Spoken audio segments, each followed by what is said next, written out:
ఇదిగో నా ఇనుప తుపాకీ, బారెడు గొట్టాల్లోంచి దావాగ్నిని కక్కిస్తా, ఎదురొచ్చే తూటాల లెక్కలన్నీ తేలుస్తా, చావును చంపేసి నిలువున గోరి కడతా, కొండలన్నీ ఎక్కేసి సింహ గర్జన గావిస్తా, శత్రు రక్తపు మడుగుల్లో రెపరెపలాడే మూవన్నెల పొగరుగా ఎగరేస్తా. యుగకవి గుంటూరు శేషేంద్ర శర్మ. బతికుంటే మండే సూర్యుడికి కొనసాగింపులో ఇలాంటి మాటలే రాసేవారేమో, ఓ భరతమాత ముద్దు బిడ్డ గురించి. ఇలాంటి వీరుడు కాదాయన, చావుకు సైతం భయం పుట్టించిన సమర్థుడు, ముచ్చెమటలు పట్టించిన ధీరుడు. ఆయనే పరమవీర చక్ర కెప్టెన్ మనోజ్ కుమార్ పాండే. 26 జూలై 2025 కార్గిల్ విజయ దినోత్సవం సందర్భంగా ఈ మహావీరుడిని మరోసారి తలుచుకుందాం. నా రక్తాన్ని నిరూపించుకునే ముందు చావే అడ్డొస్తే అమ్మతోడు చావునే చంపేస్తా. ఇవి వట్టి మాటలు కావు, అహంకారంతో పలికిన ప్రగల్భాలు కావు, మరిగే నెత్తురు పొగలు కక్కుతూ మాట్లాడిన మాటలు. తన మట్టిని చెరపట్టడానికి శత్రువులు వస్తుంటే ఉక్కు పిడికిళ్లతో ఎదురొడ్డినప్పుడు వచ్చిన సింహగర్జన. ఈ మాటలకు ఆయన అమరుడైన తీరే నిదర్శనం. కార్గిల్ యుద్ధంలో 2-3 జూలై 1999 రాత్రి కలోబూర్ పోస్ట్ స్వాధీనం చేసుకునే క్రమంలో వీరమరణం పొందారు కెప్టెన్ మనోజ్ పాండే. పరమవీర చక్ర కెప్టెన్ మనోజ్ పాండే 25 జూన్ 1995లో గోపీచంద్ పాండే, మోహిని దంపతులకు జన్మించారు. ఈయన స్వస్థలం ఉత్తరప్రదేశ్ సీతాపూర్ జిల్లా రుధా గ్రామం. మనోజ్కు చిన్నప్పటి నుంచే సైనికుడు కావాలని ఉండేది. అందులో భాగంగా ఆల్ ఇండియా స్కాలర్షిప్ పరీక్ష పాస్ అయి లక్నోలో ఉన్న ఉత్తరప్రదేశ్ సైనిక్ స్కూల్లో ప్రాథమిక విద్య పూర్తి చేశారు. అనంతరం సీనియర్ సెకండరీ స్కూలింగ్ రాణి లక్ష్మీబాయ్ సెకండరీ పాఠశాలలో చదివారు. బహుశా ఇక్కడేనేమో ఆంగ్ల వలస పాలకులకు ముచ్చెమటలు పట్టించిన మహారాణి ఝాన్సీ లక్ష్మీబాయ్ ధైర్య సాహసాలను పునికిపుచ్చుకున్నారు కెప్టెన్ మనోజ్ పాండే. మనోజ్'s name Dunning Dorsal, Gorkha rifles 1st battalion 111 GR లో కమిషన్ అయ్యారు.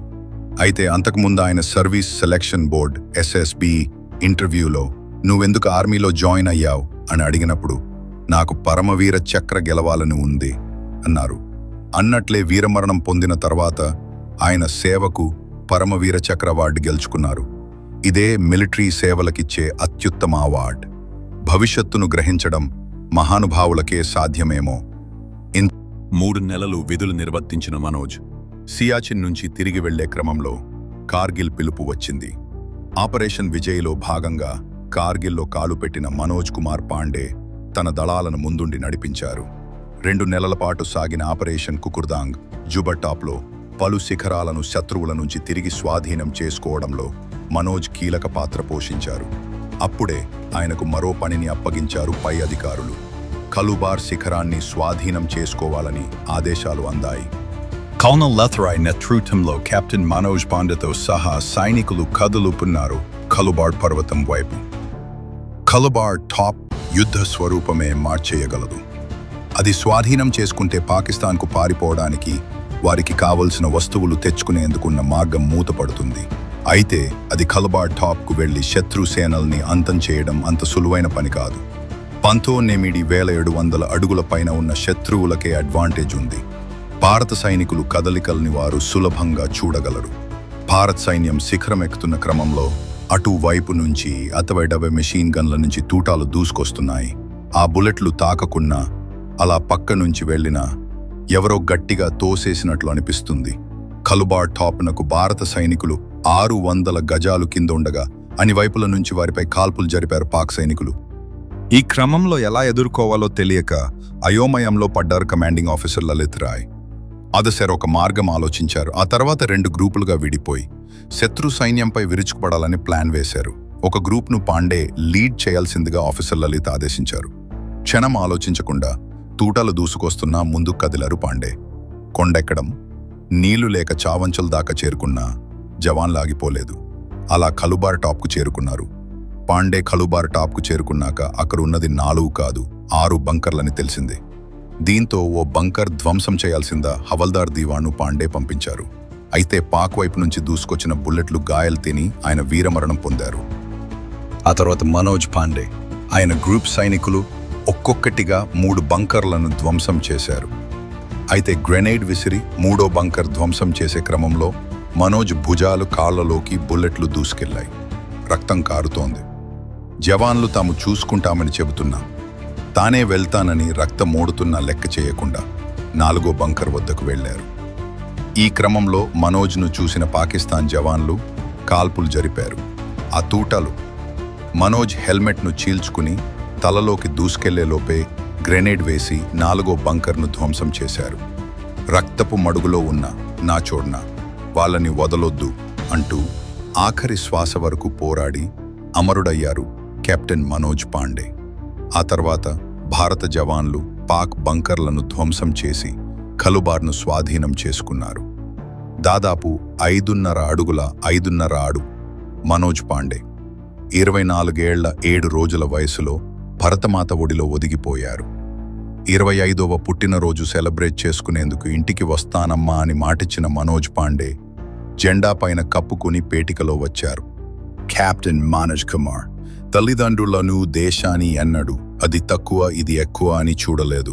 చిన్నప్పుడు సంతలో తల్లి కొనిచ్చిన పిల్ల నగ్రోవిని 20 ఏళ్ల పాటు తన వద్దే ఉంచుకున్నారు. రోజూ కాలక్షేపం కోసం ఫ్లూట్ ఊదేవారు.